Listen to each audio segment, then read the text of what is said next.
tal? ¿Cómo están? Estamos nuevamente en nuestro estudio de Josué. Hoy vamos a ver la tercera parte. Yo pensé que ya era la última, pero no, va a haber otra más porque pues Dios me dio unas cosas bien padres que vamos a ver en el otro tema, bueno, en la otra clase. Y bueno, vamos a orar para empezar con esto que sigue. Padre Celestial, gracias te damos por este tiempo hermoso que tú nos das. Yo te ruego que esta palabra caiga en tierra fértil y que pueda dar fruto al 100%. Yo te ruego que esta palabra pueda transformar vidas, que esta palabra pueda traer libertad a las personas que están atadas todavía por algo que les hayan hecho y que no hayan podido perdonar. En el nombre de Jesús yo te ruego, Padre, que esta palabra fluya, que el tema de hoy fluya y el que sigue también, Señor. Tú úsanos para darte a ti la gloria, úsanos para poder ayudar a tu pueblo a caminar en victoria y a vivir esta vida abundante, la cual tenemos a través de nuestro Señor Jesucristo. Gracias por este tiempo y lo ponemos en tus manos en el nombre de Jesús. Amén. Bueno, hoy vamos a ver la tercera parte de cómo vivir la vida. La clase pasada estuvimos analizando la vida de David y vimos también algo importante que impide vivir esa vida en abundancia, que es la religiosidad. Hoy vamos a ver otro factor que nos impide vivir esa vida en abundancia que Dios quiere que vivamos, y es la amargura. La amargura, esta palabra proviene del griego pikraino, de la raíz pik, que significa cortar, pinchar, ser áspero, desapacible. La podemos describir también como una aflicción o disgusto, pesar o desconsuelo que se trae en el corazón tal vez desde hace ya mucho tiempo. Tenemos que entender que la amargura es un veneno que traes circulando en todo tu ser, que te impide ser feliz, te impide caminar en victoria, te impide buscar a Dios como deberías de buscarlo, que como lo vimos también la clase pasada, es entrar a la presencia de Dios. Cuando tú entras a la presencia de Dios, tu vida cambia, y es cuando entiendes realmente cuál es esa vida en abundancia que nos vino a traer Jesús. Acordémonos que es a través de Jesús que podemos entrar a la presencia de Dios, porque ahí, cuando estaba crucificado, el velo del templo se rasgó de arriba abajo, y ahora todos, como hijos de Dios, tenemos acceso directo a esa presencia. Sin embargo, cuando tú sufriste, ya sea desde tu infancia, en tu adolescencia, en tu juventud, tal vez hace poco, sufriste algo doloroso y no supiste manejarlo con madurez, entonces es que puedes caer en la amargura. Y la amargura es cuando tú tienes actitudes y palabras negativas que lastiman a otros. Yo creo que todos hemos visto personas amargadas que, bueno, en sus rostros te puedes dar cuenta si hay amargura, porque todo el tiempo se ven enojados, no sale nada bueno de su boca, solo piensan en cosas negativas y no positivas, lastiman a otros, hieren con sus palabras, con sus actitudes. ¿Cómo surge esta amargura? Surge sin lugar a dudas, como les decía, cuando no manejas de una manera madura una situación difícil, y una forma madura de enfrentar las cosas que nos hacen es perdonando a esas personas. Pero también nosotros podemos llegar a amargarnos por cosas que nosotros hicimos y no nos hemos podido perdonar. Podemos decir que la culpa puede generar también en nosotros un sentimiento de amargura hacia nosotros mismos. Y bueno, vamos a analizar a varios personajes para entender cómo opera esta amargura y bueno, tal vez te identifiques con alguno de estos personajes bíblicos para saber cómo salir adelante con la amargura. Y el primer ejemplo que quiero mencionar es a Noemí. Noemí, si tú has leído el libro de Ruth, vas a saber que Noemí fue suegra de Ruth. Pero Noemí, junto con su esposo Elimelec y sus dos hijos Malón y Kelión, se fueron a vivir a los campos de Moab porque había una hambruna en Belén, que era de donde eran, y entonces ellos salieron de Belén y se fueron a vivir a los campos de Moab, sin darse cuenta que a la hora de salirse de Belén se estaban saliendo de la protección de Dios. ¿Por qué?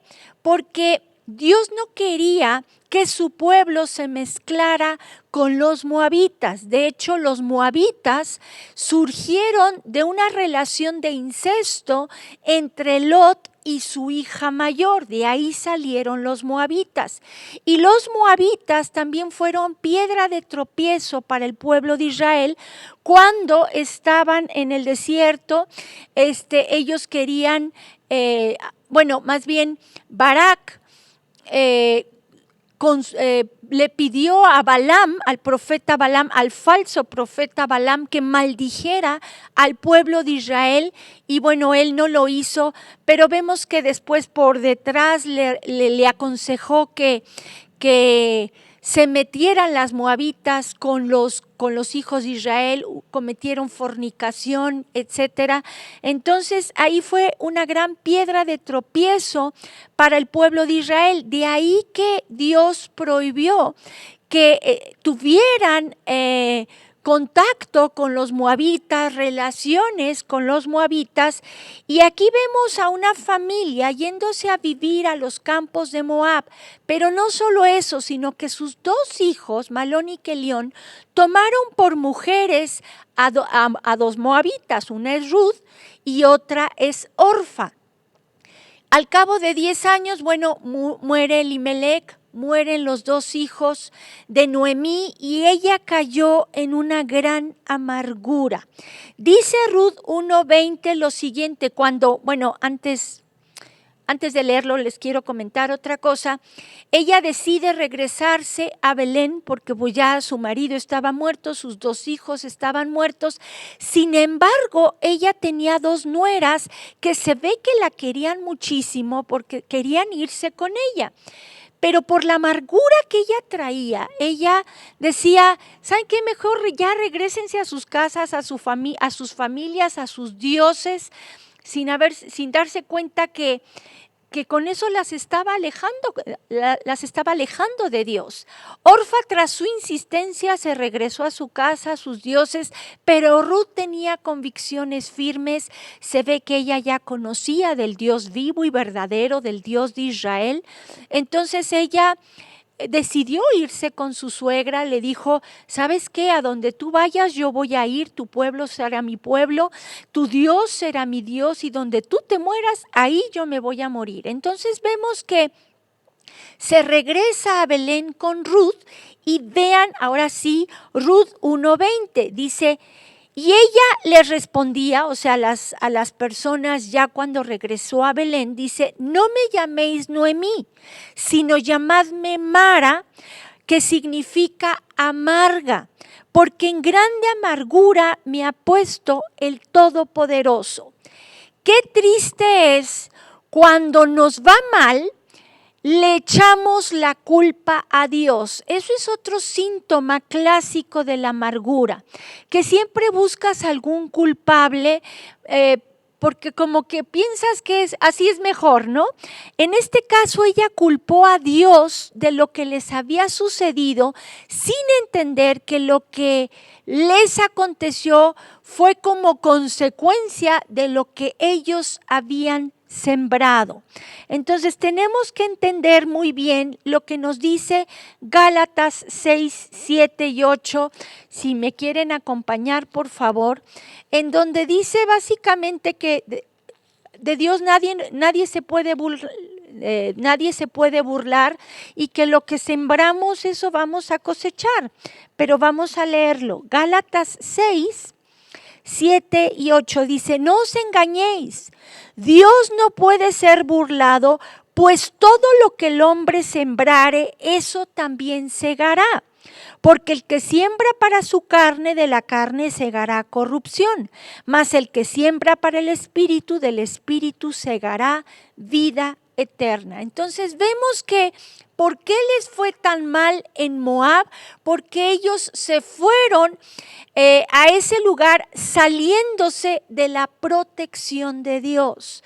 Muchas veces nos puede ir muy mal porque nos salimos de la protección de Dios, nos alejamos de Dios, cometemos algún pecado, no nos arrepentimos o qué sé yo, empiezan a venir sobre nosotros aflicciones y lo primero que a veces podemos llegar a hacer es culpar a Dios cuando que no nos damos cuenta que lo que estamos viviendo es cosecha de nuestro pecado. Entonces tenemos que ir analizando qué tipo de amargura hay en nuestro corazón y por qué se originó esa amargura. En el caso de Noemí fue porque culpaba a Dios pensando que Dios le había traído la muerte a su marido y a sus 2 hijos y sin darse cuenta que se salieron en sí de la protección de Dios. Otro ejemplo que podemos ver de alguien que también se amargó fue Ana. Ana, la mamá del profeta Samuel. Vean lo que dice en 1 de Samuel 1:10, dice, ella con amargura de alma oró a Jehová y lloró abundantemente. Vamos a poner el contexto. Ana tenía un esposo que se llamaba Elcana, sin embargo, Elcana tenía 2 mujeres, a Penina y a Ana. Penina sí pudo tener hijos y Ana no había podido tener hijos. Sin embargo, Ana tenía el amor de su marido. No tenía hijos, pero tenía el amor de su marido. Y Penina tenía hijos, pero no tenía el amor de su marido. Y vemos que ella cada año cuando subían a Silo a ofrecer a Dios sacrificios y todo, se ve que Penina la fastidiaba, la lastimaba y le decía, como diciendo, le hacía recordar que ella no tenía hijos y que ella sí. Entonces cada año ella caía en una fuerte depresión y ya se estaba amargando. Sin embargo, vemos que Ana hizo lo correcto. Si vamos acompáñenme por favor a 1 de Samuel, capítulo 1, versículo 6 en adelante, vamos a ver algo muy importante, porque todos podemos llegar a amargarnos, sentirnos tristes por algo que nos está sucediendo.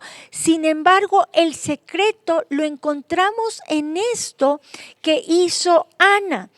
Vamos a leer a partir del versículo 6, dice 1 de Samuel 1, verso 6. Dice, y su rival, esto es Penina, la irritaba enojándola y entristeciéndola porque Jehová no le había concedido tener hijos. Así hacía cada año cuando subía a la casa de Jehová, la irritaba así, por lo cual Ana lloraba y no comía.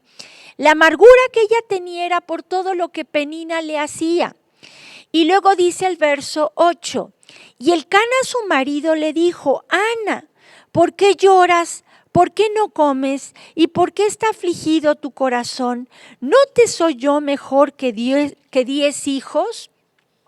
Y se levantó Ana después que hubo comido y bebido en Silo, y mientras el sacerdote Elí estaba sentado en una silla junto a un pilar del templo de Jehová, dice, ella con amargura de alma oró a Jehová y lloró abundantemente.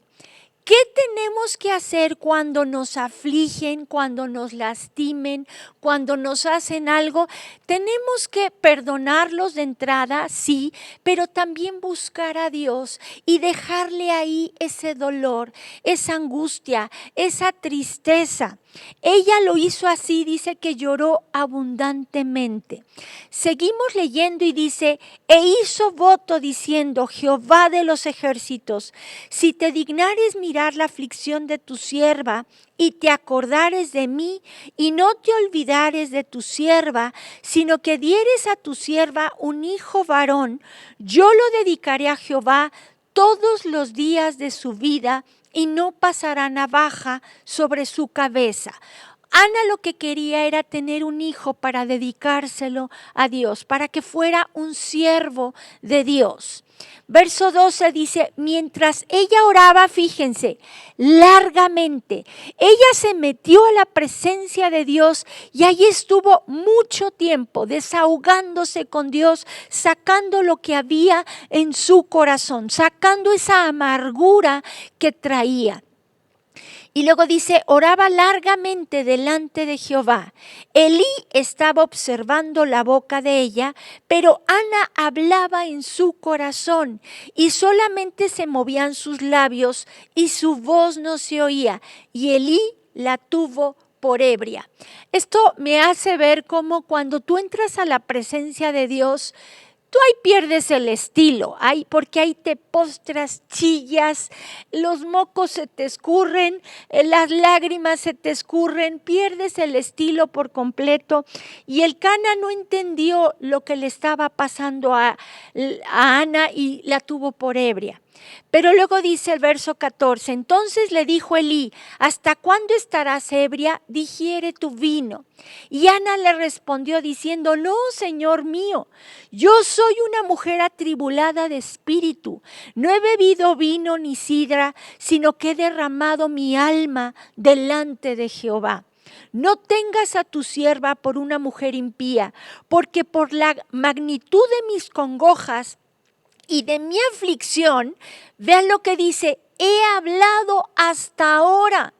Yo te pregunto, ¿cuánto tiempo más vas a estar afligida? ¿Cuánto tiempo más vas a estar con amargura, con dolor en tu corazón? Es tiempo de decir, ya basta, perdona a esas personas y métete a la presencia del Señor. Desahógate ahí con el Señor. Y luego dice, Elí le respondió y dijo, ve en paz y el Dios de Israel te otorgue la petición que le has hecho. Y ella dijo, halle tu sierva gracia delante de tus ojos. Y se fue la mujer por su camino y comió, ¿y qué dice? Y no estuvo más triste. Aquí está la clave. ¿Dónde tenemos que desahogarnos y sacar todo lo que tenemos? Con el Señor, en su presencia, ahí desahógate, llora, saca todo lo que traes. Y bueno, esto es lo que tenemos que hacer con la amargura y es el ejemplo de Ana. Pero vemos también que Job, el que tenemos como ejemplo de paciencia, también cayó en amargura, porque dice Job 23 del 2 al 5. Hoy también hablaré con amargura, porque es más grave mi llaga que mi gemido. ¿Quién me diera el saber dónde hallar a Dios? Yo iría hasta su silla, expondría mi causa delante de él y llenaría mi boca de argumentos. Yo sabría lo que él me respondiese y entendería lo que me dijera. Job, como muchos de nosotros ya sabemos, él era... La Biblia lo describe como un varón justo, temeroso, apartado del mal. Sin embargo, Dios permitió que Satanás le quitara todo a Job y que perdiera todo lo material, que perdiera sus hijos y luego no conforme con eso, que le diera una enfermedad, ¿no? Y le dio un tipo de cáncer en la piel. Y vemos que después de eso también hasta su esposa le dice, maldice a Dios y muerte. Y luego se le juntan unos amigos que es que para consolarlo, y en vez de consolarlo, le tiraban diciendo, no, seguramente te está yendo como en feria porque seguramente hiciste cosas malas. Y él estaba en un punto en el que él quería hablar con Dios. Los teólogos creen que Job, la enfermedad de Job, que era ese tipo de cáncer en la piel, que más o menos fueron como 7 meses los que duró esa enfermedad. Pero vemos que en esos 7 meses los amigos, en vez de consolarlo, en vez de animarlo, más lo señalaban, le decían que era de lo peor. Y él decía, yo quiero hablar con Dios, quiero saber el por qué me está pasando todo esto. Job seguramente había buscado a Dios de una manera religiosa. Recordemos también que el libro de Job es el libro más antiguo de todos los libros. No había ley en ese tiempo, no conocían las escrituras, entonces pues ahí como podían buscaban a Dios, ¿no?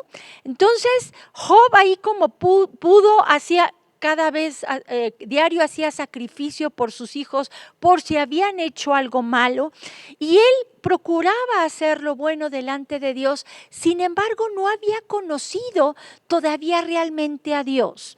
Y es hasta el último capítulo, lo cual ya hemos estado viendo también, cuando Dios se le presenta en un torbellino y empieza a hablar con Job y empieza a darse cuenta, ¿sabes qué? No te conocía como realmente debería yo de conocerte, ¿no? Pero vemos aquí que él también se amargó. Y muchas veces tú puedes ser un hijo de Dios que buscas hacer lo correcto y de repente Dios quiere probar tu corazón. Dios quiere ver si de veras lo vas a seguir también en las malas, o sea, y no solo cuando todo va bien. Para eso son las pruebas, para probar nuestra fe, para crecer y para madurar. De hecho, dice Santiago 1, 2 y 3, hermanos míos, tened por sumo gozo cuando os halléis en diversas pruebas, sabiendo que la prueba de vuestra fe produce paciencia. Y bueno, tenemos como ejemplo, como modelo a seguir a Job, que a pesar de todo no blasfemó en contra de Dios, sin embargo, sí se amargó, sí quería, le decía a Dios que hubiera deseado no haber nacido, pero en este pasaje bíblico de Job que leí, dice, ¿quién me diera el saber dónde hallar a Dios? Y es curioso que cuando enfrentamos pruebas, como que Dios está ahí, nunca nos deja, pero como que está en secreto, como que no nos habla, como que no lo oímos. A veces tal vez no lo oímos porque estamos tan centrados en nuestro problema, en nuestra aflicción, que tenemos puesta nuestra mirada en nosotros mismos, nos sentimos los pobrecitos, etcétera, ¿no? Entonces aquí es importante entender, aunque pases por una prueba difícil, tú tienes que saber que Dios está ahí. Y es ahí cuando más lo tienes que buscar en su presencia y aguardar hasta que Él te hable, porque es cuando Él te hable que te inyecta vida. Es como, lo que le pasó a Job, cuando Dios le habló, su vida cambió. Ahí de verse a sí mismo, dejó de verse a sí mismo y empezó a ver a Dios. Empezó a ver las cosas de otra manera. Él seguía enfermo mientras estaba hablando con Dios, pero ya su mentalidad era diferente. Su forma de pensar había cambiado. Entendió que Dios detrás de todo tiene un propósito y que por algo permite las cosas. Entonces, cuando estés en una prueba, no te amargues. Entiende que Dios tiene un propósito detrás de todo eso y entre más rápido tú aceptes eso, más rápido vas a salir. Sin embargo, si tú le reclamas a Dios, si tú te empiezas a quejar, esa prueba, ese desierto va a tardar mucho más, como le pasó al pueblo de Israel cuando estuvo en el desierto. Vemos también otro ejemplo en Mical, la hija del rey Saúl. Y vamos a ir analizando la vida a grandes rasgos de Mical. Mical, vayan a Primera de Samuel, capítulo 18, porque ahí vemos que Mical amaba a David. 18:20, Primera de Samuel 18:20. Dice lo siguiente: pero Mical, la otra hija de Saúl, amaba a David y fue dicho a Saúl y le pareció bien a sus ojos. Vamos a ponernos en contexto. David acababa de matar a Goliat y bueno, Saúl había dicho que el que matara a Goliat le daría a su hija mayor por mujer. Sin embargo, después vemos que Saúl tuvo celos amargos en contra de David porque el pueblo, más bien las mujeres, empezaron a cantar: Saúl hirió a sus miles y David a sus 10,000. Entonces él se enojó en gran manera, ya estaba enchamucado desde antes, pero vemos que él se enojó de tal manera en contra de David que le manda una lanza porque él tuvo celos amargos. Y bueno, él se enchamucó cada vez más porque él quería matar a David. Y cuando él se enteró de que Mical amaba a David, entonces se aprovechó Saúl de esa situación y dijo: pues de aquí me agarro para que los filisteos lo maten, porque David no tenía la dote para poderse casar con Mical. Entonces Saúl le dijo: bueno, tráeme el prepucio de 100 filisteos y entonces ya te puedes casar con mi hija, ¿no? Y él pensando: no, pues los filisteos le van a dar matarile, ¿no? Pero sin embargo, vemos que David no solo le trae 100 prepucios, le trae 200 prepucios. Y bueno, pues ya ni modo, se tuvo que casar Mical con él, ¿no? Y vemos que aquí ella se casa con David, pero vean lo que pasó después en el verso capítulo 19, del 9 en adelante. Ya casados David y Mical, dice que, se ve que David estuvo con Saúl y dice: y el espíritu malo de parte de Jehová vino sobre Saúl y estando sentado en su casa tenía una lanza a mano mientras David estaba tocando. Y Saúl procuró enclavar a David con la lanza a la pared, pero él se apartó delante de Saúl, el cual hirió con la lanza en la pared, y David huyó y escapó aquella noche. Y Saúl envió luego mensajeros a casa de David para que lo vigilasen y lo matasen a la mañana. Mas Mical, su mujer, avisó a David diciendo: si no salvas tu vida esta noche, mañana serás muerto. Y descolgó Mical a David por una ventana y él se fue y huyó y escapó.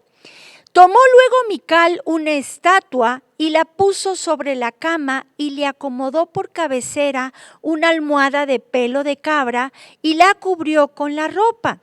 Y cuando Saúl envió mensajeros para prender a David, ella respondió: está enfermo. Volvió Saúl a enviar mensajeros para que viesen a David diciendo: traédmelo en la cama para que lo mate. Y cuando los mensajeros entraron, he aquí la estatua estaba en la cama y una almohada de pelo de cabra a su cabecera. Entonces Saúl dijo a Mical: ¿por qué me has engañado así y has dejado escapar a mi enemigo? Y Mical respondió a Saúl: porque él me dijo: déjame ir, si no, yo te mataré. ¿Por qué le mintió Mical a su padre Saúl? Obviamente porque ella amaba a David y no quería que su padre lo matara. Pero yo estoy segura que también le mintió porque Saúl estaba endemoniado. Él se enojaba a tal grado, pues imagínense, lanzaba lanzas para matar, en este caso a David, y él quería matar a David. Entonces, cuando una persona tiene miedo, suele mentir también. Muchas personas que están viviendo violencia intrafamiliar, cuando el victimario les dice de cosas, muchas veces dicen mentiras porque le tienen mucho miedo. Y yo quiero aprovechar para decirles algo. David, el mata gigantes, se echó a correr. ¿Qué te hace pensar que si David pudo haber matado a Saúl y tuvo la oportunidad de hacerlo, sin embargo no lo hizo porque no quiso levantar su mano contra un ungido, pero él se echó a correr? ¿Por qué? Porque era un varón prudente. Tu mujer, si estás enfrentando violencia intrafamiliar, ¿qué haces estando ahí si tu vida corre peligro o si la vida de tus hijos corre en peligro? Si ya te ha puesto la mano encima, una o dos, ya varias veces, y tú sigues ahí, ¿sabes qué? Échate a correr, salte de ahí, denúncialo y salte de ahí. No esperes a que llegue a cosas más grandes. David se echó a correr. Y bueno, vemos a Mical enfrentando a su padre, pero tú ve viendo el registro de las cosas que tuvo que enfrentar Mical. Primero, le da o permite que se case con el hombre a quien ella ama. Después se da cuenta que lo quiere matar y bueno, ella lo ayuda a David para que se vaya, para que se pueda escapar. Vemos que ahí no sabemos cuánto tiempo estuvo David huyendo de Saúl, pero sí fue bastante tiempo.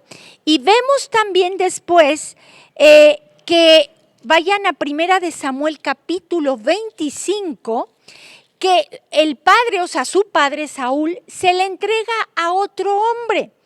Vean lo que dice el verso 44, 25-44. Dice: porque Saúl había dado a su mujer, a su hija, Mical, mujer de David, a Palti, hijo de Lais, que era de Galim.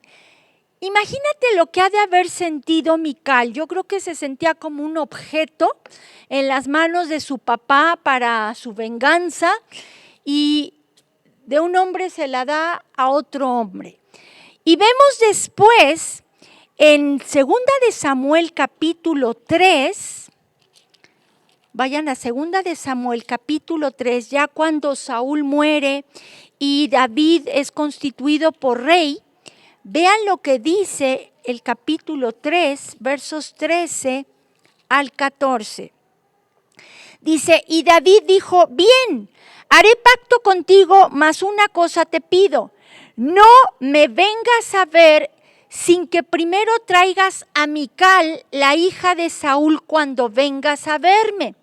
Después de esto envió David mensajeros a Isboset, hijo de Saúl, diciendo: restitúyeme mi mujer Mical, la cual desposé conmigo por 100 prepucios de filisteos.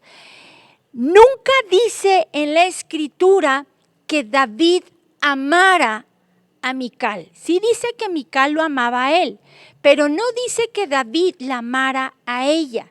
Y cada vez que se refiere a ella es: yo me la gané por 100 prepucios de filisteos, como si fuera Mical un trofeo para él. Entonces, ¿qué habrá sentido Mical? ¿No creen que Mical se amargó? Por supuesto que se amargó. Y tristemente ella no fue como Ana, que descargó esa frustración, ese dolor con Dios, sino que lo salpicó de una manera incorrecta, y vean las consecuencias que tuvo. Vamos, por favor, a 2 Samuel capítulo 6.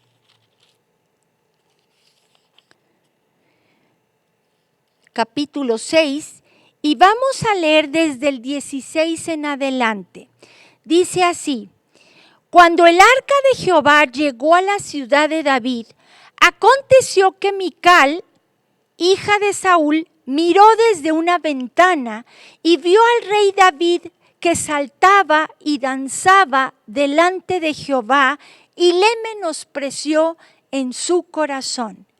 Metieron pues el arca de Jehová y la pusieron en su lugar en medio de una tienda que David le había levantado, y sacrificó David holocaustos y ofrendas de paz delante de Jehová. Y cuando David había acabado de ofrecer los holocaustos y ofrendas de paz, bendijo al pueblo en el nombre de Jehová de los ejércitos, y repartió a todo el pueblo y a toda la multitud de Israel, así a hombres como a mujeres, a cada uno un pan y un pedazo de carne y una torta de pasas, y se fue todo el pueblo, cada uno a su casa. Volvió luego David para bendecir su casa, y saliendo Mical a recibir a David, dijo: «Cuán honrado ha quedado hoy el rey de Israel, descubriéndose hoy delante de las criadas de sus siervos, como se descubre sin decoro un cualquiera». Y vean cómo le responde David a Mical. Entonces David respondió a Mical: «Fue delante de Jehová quien me eligió en preferencia de tu padre». O sea, le reviró un poco fuerte, ¿verdad?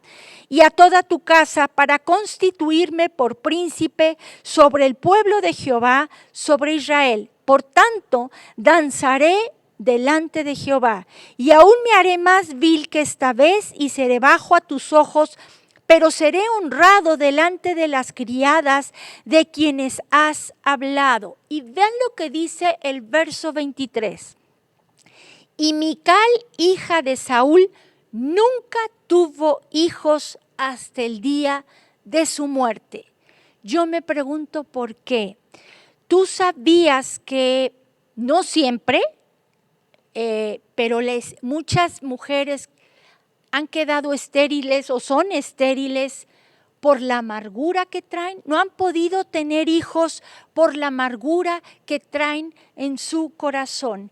Mical pasó por cosas muy fuertes, por cosas muy dolorosas. Sin embargo, no supo enfrentar esas situaciones difíciles que enfrentó de una manera madura, y solo salpicaba veneno, juzgando y criticando a otros, en este caso a David, por haber danzado delante de Dios. Entonces, ya vimos varios ejemplos de personas que se amargaron y cómo lo que les pasó.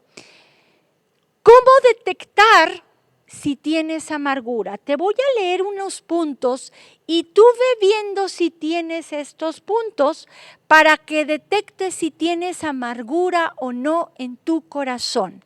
Lo primero es si no has podido perdonar.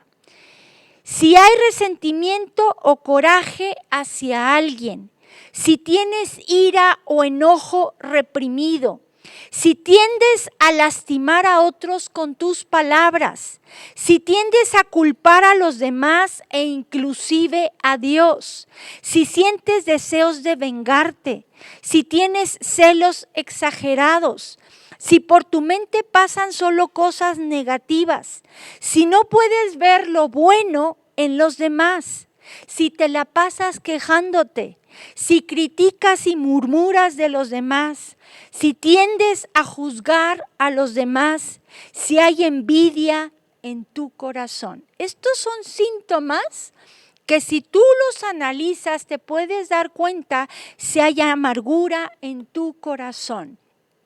¿Y cuál es la peor consecuencia o las consecuencias que pueden traer la amargura? Esto lo podemos ver en Hebreos capítulo 12, verso 15, donde dice: «Mirad bien, no sea que alguno deje de alcanzar la gracia de Dios, que brotando alguna raíz de amargura os estorbe y por ella muchos sean contaminados». Quiero que vean en primer lugar cómo dice la Biblia: mirad bien, y compara a la amargura con una raíz. Por lo general, la raíz de una planta no se ve. Entonces, la persona que tiene amargura no se da cuenta que la tiene. Es más fácil que los de afuera la detecten que ella misma. Vemos también que cuando hay amargura, dejas de alcanzar la gloria, la gracia, de Dios. Quiere decir que Él te quiere bendecir, pero tú frenas a Dios por esa amargura. Por ejemplo, vamos a poner un ejemplo enfocándonos a lo último que leímos de Mical. Tal vez tú estás estéril, no has podido tener hijos, has clamado a Dios, pero no has podido perdonar, sigues resentida con alguien y tú por un lado le pides a Dios un hijo, pero traes amargura en tu corazón. Y esto me recuerda también a Ana. ¿Cuándo fue que Dios concedió la petición de su corazón? Cuando dejó esa tristeza, ese dolor, esa amargura con Dios. Entonces, tú puedes recibir la gracia de Dios, la misericordia de Dios, cuando dejas de tener amargura. Y la amargura se va en el momento en que tú perdonas a aquellas personas que te han herido y que te han lastimado. Tristemente, otra consecuencia de la amargura es que no solo te afecta a ti, como les decía, es veneno circulando en todo tu cuerpo, en donde muchas enfermedades se deben a la falta de perdón que genera la amargura. Entonces, es importante que tú tomes la decisión de perdonar, porque si no, esa amargura no solo te afecta a ti, sino también afecta a las personas que te rodean. Tú puedes envenenar el corazón de las personas que te rodean con el veneno que tú traes, que es debido a la falta de perdón. Quiero que vayan viendo la secuencia. Primero sufres algo doloroso, que tal vez justamente estás enojada, estás dolida, pero dice la Biblia, airaos, pero no pequéis. No se ponga el sol sobre vuestro enojo, ni deis lugar al diablo. Entonces, haz de cuenta que tú estás bien enojado, bien enojada por algo que te hicieron. Y tú tienes como que hasta la noche para perdonar a las personas. Puede ser algo válido. Sin embargo, pasa el día y entonces tú ya abres puertas para que demonios entren y te aflijan. Y empiezas a tener una ira reprimida. Y esa puerta abierta hace que entre la amargura, entre una ira reprimida. Y si se va aumentando esto, va creciendo en odio, en venganza, y pues cada vez va aumentando. Eso fue lo que le pasó al rey David. Cada vez se fue enchamucando más. ¿Por qué? Porque nunca se arrepintió del primer pecado que cometió, de la rebeldía. Y luego vemos celos amargos y cada vez por no arrepentirse, Satanás tenía más derechos legales para afligirlo. Entonces, hoy toma la decisión de perdonar. Empieza por eso. Decide perdonar. Acuérdate que el perdón no es un sentimiento. No esperes sentirlo porque nunca lo vas a hacer. Es una decisión que tienes que tomar para que te vaya bien a ti y a los que te rodean. Entonces hoy decide perdonar y entregarle a esas personas, esa persona que te lastimó tanto, entrégaselas al Señor. Y en el nombre de Jesús echa fuera toda amargura, toda ira reprimida, para que puedas seguir adelante y caminar en esa vida en abundancia que Dios tiene para cada uno de nosotros. Vamos a orar. Padre Celestial, gracias te doy, Señor, por este tiempo. Si hay alguien que nos haya hecho daño, a quien no hemos podido perdonar, hoy te rogamos que tú nos ayudes a perdonarlo, a perdonarla, que nos muestres a quién tenemos que perdonar. Si nosotros hemos lastimado a otros, perdónanos, Señor. te rogamos que tú nos ayudes a levantarnos, a arrancar de raíz esa amargura.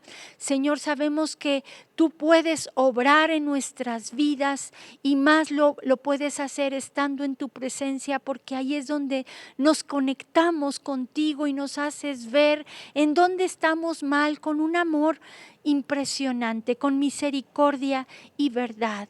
Padre Celestial, hoy ponemos en tus manos nuestras vidas. Muéstranos de qué nos tenemos que arrepentir. Muéstranos si estamos enojados contigo por algo que nosotros hemos hecho, como en el caso de Noemí.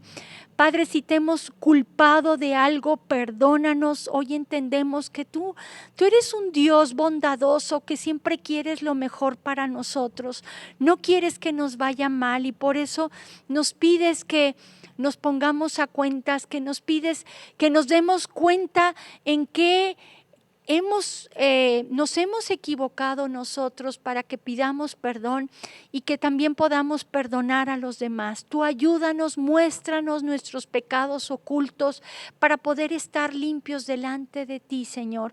Y si hay amargura en nuestro corazón, en el nombre de Jesús, la echamos fuera. Y Señor, gracias porque te tenemos a ti, que nos ayudas a seguir adelante con nuestras vidas. Ponemos este tiempo en tus manos. Tú toca el corazón de cada una de las personas que nos están escuchando. Ministrala de manera especial. Hazle ver en dónde está fallando, Señor, qué personas tienen que perdonar, Señor, y ayúdalas a perdonarlas, que entiendan que es una decisión para que puedan ser libres. Gracias por este tiempo, lo ponemos en tus manos. Pongo en tus manos a cada una de mis hermanas para que tú les ayudes, las levantes, y gracias, Señor, en el nombre de Jesús. Amén.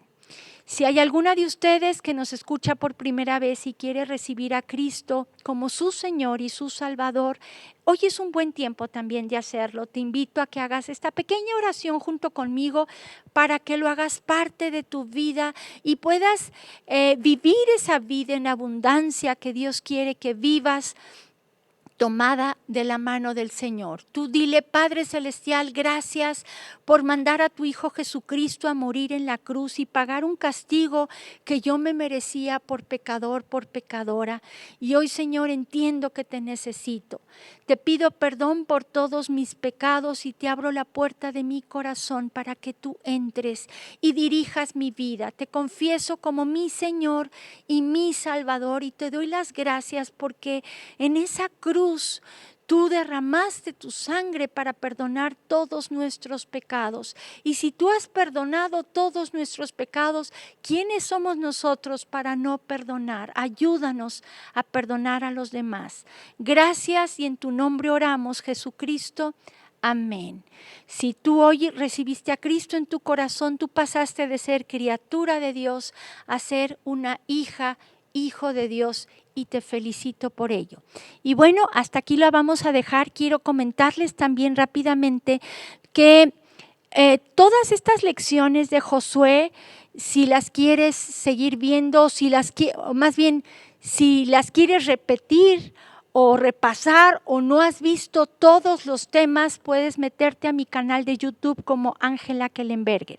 Y bueno, eso es todo. Gracias. Nos vemos el próximo jueves. Que Dios los bendiga. Vida Nueva para el Mundo se sostiene y propaga el mensaje de